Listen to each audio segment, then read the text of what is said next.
अस्सलाम वालेकुम, कैसे हैं आप सब। Welcome back to my channel. Wahab Riaz साहब जिनका ये जो ऑस्ट्रेलिया टूर है फर्स्ट असाइनमेंट था, उन्होंने आज प्रेस कॉन्फ्रेंस की। वाज लुकिंग कॉन्फिडेंट, बट थोड़ी थोड़ी चीज़ों पे मैं उनसे एग्री नहीं करती। कुछ मुझे उनसे इख्तलाफात हैं।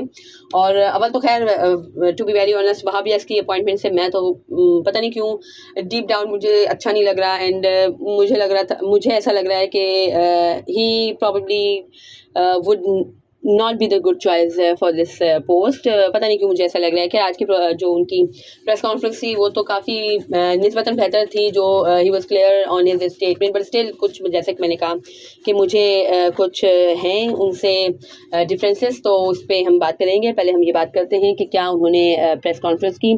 फर्स्टली है कि उन्होंने कहा कि हम डोमेस्टिक को प्रेफरेंस देंगे और वो प्लेयर हमारे लिए ज़्यादा अहमियत का हामिल होगा जो पाकिस्तान की डोमेस्टिक क्रिकेट को इम्पोर्टेंस देता है rather than बाहर जाके खेलने से। और फिर उन्होंने जो टेस्ट रिकॉर्ड अनाउंस किया, फिर इसके बाद उन्होंने हारिस रऊफ के बारे में किया कि हारिस रऊफ ने ऑस्ट्रेलिया टूर के लिए 2 दिन पहले अपनी अवेलेबिलिटी जाहिर की थी, बट इसके बाद उन्होंने अपने आप को अवेलेबल जाहिर किया क्योंकि उन्हें लगता है कुछ उनका वर्कलोड मैनेजमेंट सही नहीं होगा। मज़ीद उन्होंने कहा कि भाई हमारी फिजियो से और सब पूरी टीम मैनेजमेंट से बात हुई कि उन्हें कोई इंजरी नहीं है, कोई उन्हें प्रॉब्लम नहीं होगी अगर वो ऑस्ट्रेलिया टूर खेलते हैं। और कैप्टन से भी हमारी बात हुई कि 10-12 ओवर से ज़्यादा मुझसे नहीं कराएंगे। और इसके बावजूद भी हारिस रऊफ ने इनकार कर दिया। और खैर वो काफ़ी ज़्यादा खफा नज़र आ रहे थे हारिस रऊफ के इक़दाम से। बट आई थिंक हारिस मतलब एक इंसान अपने आप को खुद समझ सकता है। एंड मुझे तो खैर ये डाउट है कि भाई Haris Rauf is not fully fit. ये डाउट मुझे है क्योंकि उसके साथ पहले से ही चलती आ रही है, जैसे कि नसीम शाह के साथ चलती आ रही थी। शोल्डर इंजरी की सारे मसाइल चलते आ रहे थे काफ़ी टाइम से। बट वही है कि जब तक बदतरीन सूरत इख्तियार नहीं कर जाती है ना किसी भी प्लेयर की इंजरी, तो जब तक है कि उसको हम साइड लाइन नहीं करते। तो अगर तो खैर इसके साथ ऐसा कुछ है, हारिस रऊफ के साथ ऐसा कुछ है प्रॉब्लम, तो उस पर काम होना चाहिए। और हम भी चाहते हैं कि वो टेस्ट क्रिकेट अगर खेलेगा तो उसके लिए ज़्यादा बेहतर होगा। बट टेस्ट क्रिकेट नॉट है कि आप इंटरनेशनल क्रिकेट में उसको डाल दो। अभी उसका इतना बड़ा वर्ल्ड कप गुजरा है और आप फिर उसको इंटरनेशनल क्रिकेट में डाल दोगे, that's not done. I think Pakistan की जो फर्स्ट क्लास क्रिकेट है वो नहीं खेलनी चाहिए। फर्स्ट क्लास क्रिकेट तो नहीं हो रही, वही हमारा शानदार निज़ाम के 12 महीने में एक हमारा होगा जस्ट फर्स्ट क्लास का टूर्नामेंट। तो है कि आप जो कैंप लगता है उसमें आप शामिल हो सकते हैं, या और मतलब अपने आप को ग्रूम कर सकते हैं आप। और है कि बॉलिंग आप ज़्यादा कर सकते हैं, तो इसी तरह से खैर वो अपने आप को ग्रूम कर सकते हैं और क्रिकेट के लिए। बट वही बात है कि अभी तो ऑडियाई होनी नहीं है, टेस्ट उन्हें खेलना नहीं है, तो T20 पे ही फोकस है। एंड T20 में तो वो बहुत ही माशाल्लाह अच्छे बॉलर हैं। सो खैर हारिस रऊफ का खैर मुझे पर्सनली नहीं लगता कि हारिस रऊफ टेस्ट का बॉलर है। न्यूजीलैंड सीरीज़ भी जो हमने उन्हें खिलाई थी, तो फिर आई थिंक उसमें नसीम भी इंजर्ड था, उसमें शाहीन भी नहीं था, उसमें कोई भी खैर हमारे पास नहीं था। तो दैट्स वाई हमने उसको खिला दिया था। और वो भी खैर एक टेस्ट मैच खेल के है कि उसने भी रेस्ट कर लिया था। बहुत से लोग कह रहे हैं कि आमिर ने ऐसा बोला था तो उस पर ट्रोल किया गया था, और हारिस रऊफ को कह रहे हैं। बट आई डोंट थिंक कि हारिस रऊफ के हवाले से वहाब रियाज को इस तरह से बात करनी चाहिए थी।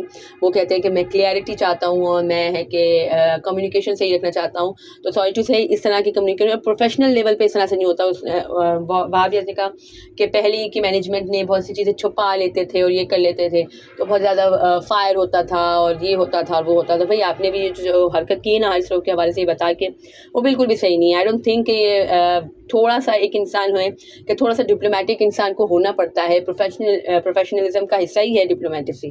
तो आई थिंक नहीं करनी चाहिए ये बात। और एक तरह से बज़न करने वाली बात हुई आवाम को।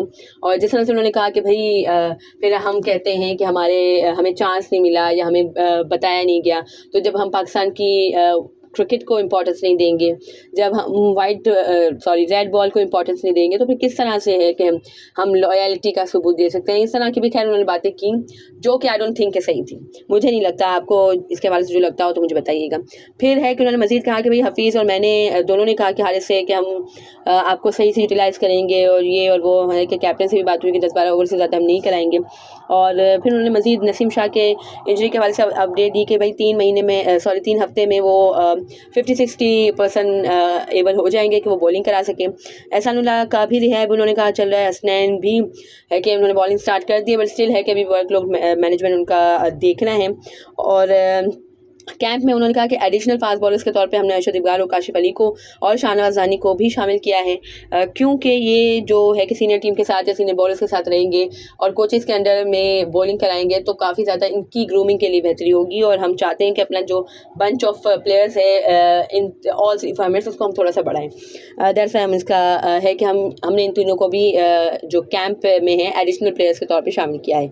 ये एडिशनल प्लेयर के तौर पर शादाब, उसामा और उस्मान कादिर और मोहम्मद नवाज़ भी शामिल होंगे, ताकि वो जो भी उनके फ्लॉज हैं जो भी हैं वो कोचेस की मौजूदगी में हल करें। और खैर ये अच्छी बात है कि कैंप लगेगा तो ऑब्वियसली सईद अजमल भी जो स्पिन कोच हैं तो वो भी होंगे, तो काफ़ी बेहतरी आई थिंक आएगी। जो हमारे शादाब खान हैं, मोहम्मद नवाज़ हैं, उनकी जो भी खैर फ्लॉज हैं तो उनको ओवरकम करने में सही रहेगा। और है कि T20 में उन्होंने कहा कि अभी जो हमारा फोकस है वो टेस्ट क्रिकेट पे है और T20 भी है, और अब है कि T20 वर्ल्ड कप के लिए हमें टीम तैयार करनी है।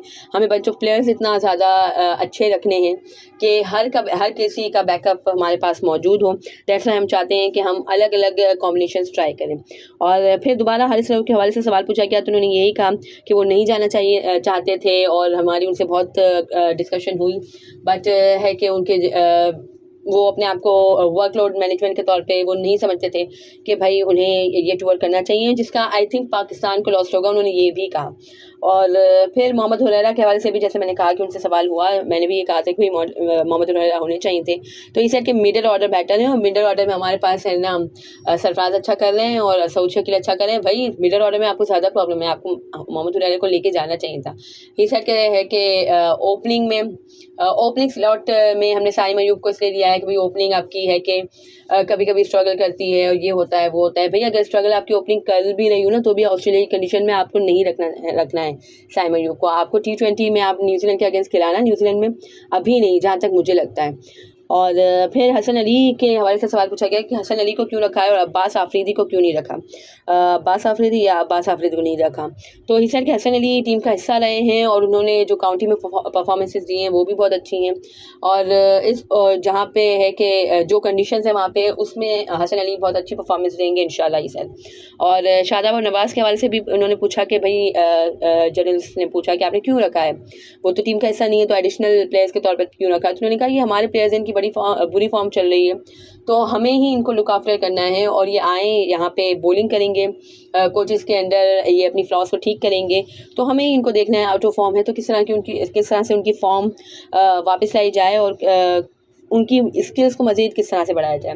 फिर है कि हारिस रऊफ के हवाले से दोबारा सवाल पूछा गया, उन्होंने कहा कि भाई T20 का प्लेयर है और टेस्ट इतनी वो खेलता भी नहीं है, तो उन्होंने कहा कि वो टेस्ट स्क्वाड का हिस्सा रहा था। खैर आई डोंट थिंक, जहाँ तक मुझे याद है श्रीलंका टूर पे वो टेस्ट का टीम का हिस्सा नहीं था हारिस रऊफ, बट यार न्यूजीलैंड जो पाकिस्तान की हुई थी वो भी इसलिए था, आई थिंक डेब्यू कराया था उसको, क्योंकि सारे ही इंजर्ड हमारे पड़े हुए थे बॉलर्स, दैट्स वाई। और है कि इसके अलावा है कि उन्होंने कहा कि हम अपने बंच ऑफ प्लेयर्स बढ़ाना चाहते हैं एडिशनल प्लेयर्स के हवाले से जब सवाल किया गया।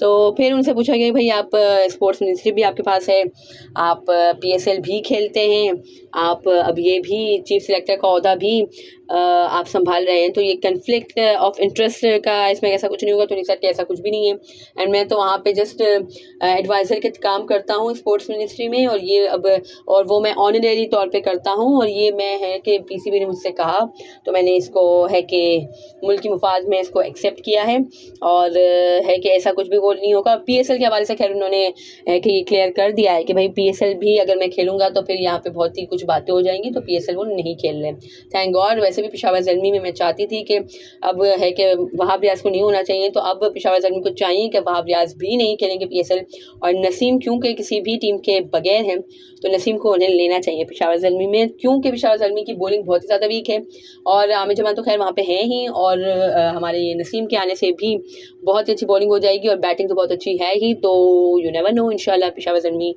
Can win the title of PSL 9 इंशाल्लाह।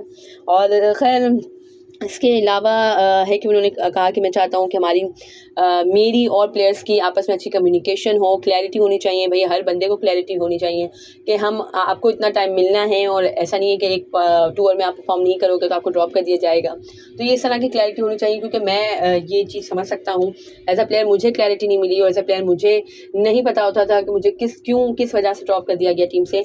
तो वो मैं चाहता हूँ कि हर प्लेयर को कम्युनिकेशन उनके साथ मेरी अच्छी हो, और उनको क्लैरिटी मिले कि भाई क्या हमारे कब तक वो हमारे प्लान्स का हिस्सा हैं।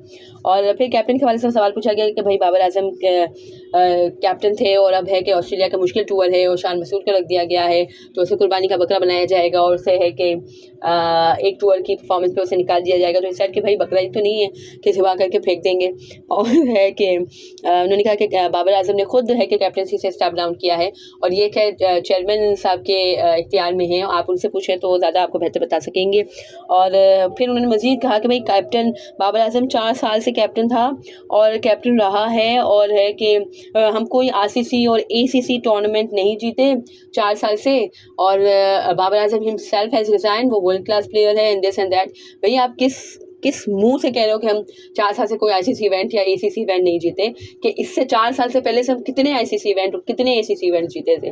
जो एक 4 साल से पहले हम जो जीते थे, जिस कैप्टन ने हमें जिताया था, जो आईसीसी चैंपियंस ट्रॉफी 2017 में सरफराज अहमद ने, हमने तो उसकी भी कदर नहीं की भाई। हमने तो उसको भी इसी वजह से निकाल दिया कि 2019 वर्ल्ड कप में उसकी अच्छी परफॉर्मेंस नहीं थी, जबकि 2 साल पहले वो आपको आईसीसी इवेंट जिता चुका था। तो फिर बाबर आजम का तो फिर है कि आई थिंक शायद बोनस में बेचारे चल रहे थे वो तो, क्योंकि जिस तरह से सरफराज के साथ किया गया था वही बाबर के साथ किया गया है। और ये कोई तरीका नहीं है कि 4 साल से कोई आईसीसी इवेंट नहीं जीते, एसीसी इवेंट नहीं जीते। भाई इससे पहले हम 10-12 जीते हुए थे क्या?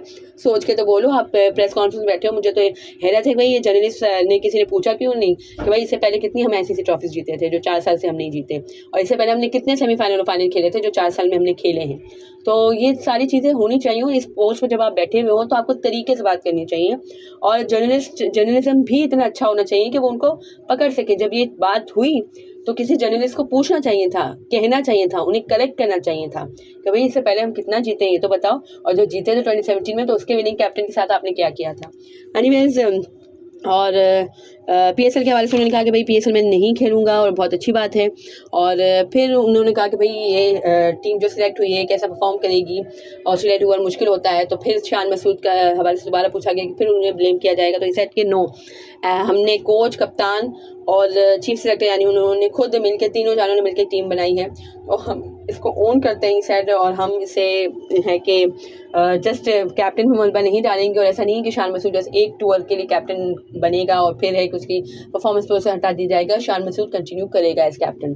सो that was it from the press conference of newly appoint chief selector Wahab Riaz. पता नहीं क्यों मुझे उसकी वहाब रियाज की अपॉइंटमेंट मुझे नहीं लग रहा कि पाकिस्तान क्रिकेट के लिए बेनिफिशियल होगी। That was it. अगर आपको मेरी ये वीडियो पसंद आई हो तो लाइक कीजिएगा, share it with your friends and family, and do subscribe to my channel for more such content. अल्लाह हाफिज़।